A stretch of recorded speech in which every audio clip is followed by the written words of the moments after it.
All right, plenty to get through. So joining me now is former Speaker of the House, Bronwyn Bishop, and outgoing Liberal Senator Hollie Hughes. Great to see you both. Well, Hollie, it's been a week of chaos, the divorce on, back off again. What is going on with the coalition and what's the future for the coalition, Hollie? Look, I think we'll see a resolution to this issue sooner rather than later. I think it's important to note that it is highly unusual and has never occurred before policy positions being put into a coalition agreement. So if this was to go ahead, I think that would be a new precedent, and I don't think it's one Liberal Party rooms taking forward should necessarily embrace too tightly. I think David Littleproud's been found out a number of times this week, but particularly in the fact that he did not give to his own party room the full story when it came to his demands around cabinet solidarity and the request that his shadow ministers would be able to not abide by that. And I think Mr Littleproud is going to have some very open discussions with his own party room regardless of the result.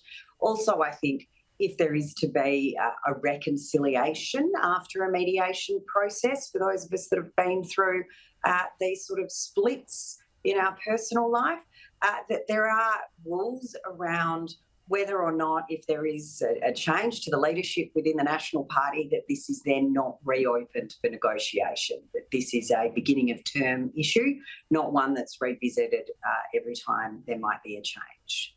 So, Bronwyn, the National Party. So, Bronwyn, doesn't sound desperately reassuring. This sounds like a kind of married couple who have decided to separate, but they're, no love there from Hollie. It doesn't sound towards David Littleproud. Now, Bronwyn, we were here last week on this desk, and you said the coalition would not split. They'd been together for 80 years, and that apart from a couple of minor things along the way, but that this union was absolutely rock solid. Were you shocked by what happened this week, and can it be repaired? Of course it can. And what I said before is it will remain. This is just a hiccup along the way. It's been there before. In fact, I was looking at what happened after the 1978 Rand slide in New South Wales, when I think the Liberals ended up with 18 seats and the Nationals 17. And there was a lot of argy-bargy went on, not dissimilar to what's happening now. And at the end of the day, they need each other and they know it. Nifty Nev, haven't heard Nifty mentioned for a while. Those were the days.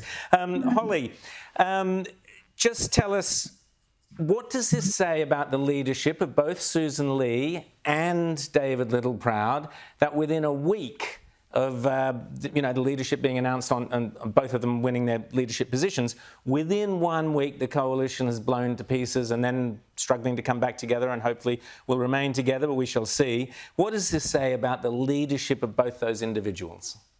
Well, I mean, as you just alluded, I think I was pretty clear with regards to David Littleproud's leadership. I think he is the person that, in effect, walked away from the coalition agreement. It was not Susan Lee that did so.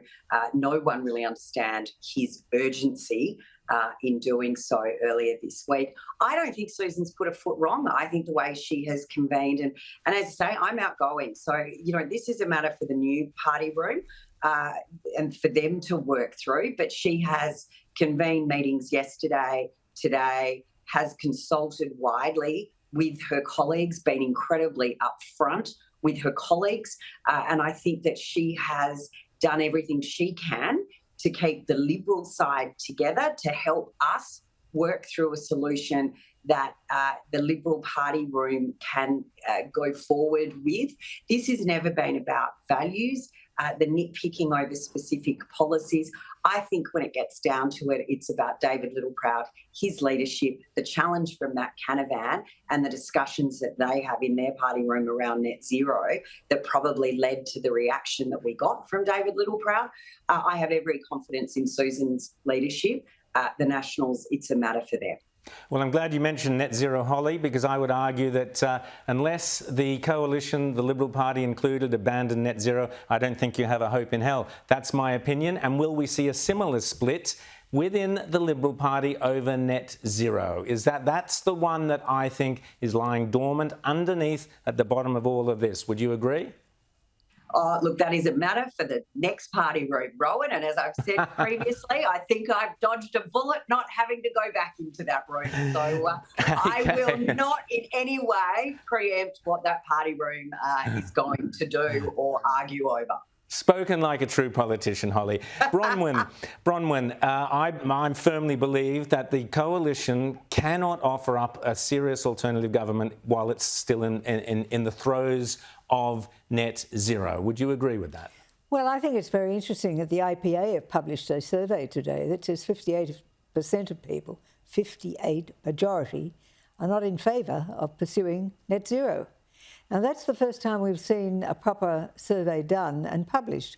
You know my position. I've always been against signing on to the net zero, and I believe it was a big mistake for the Prime Minister Morrison to do so. And I think that was really the beginning of the end for that government.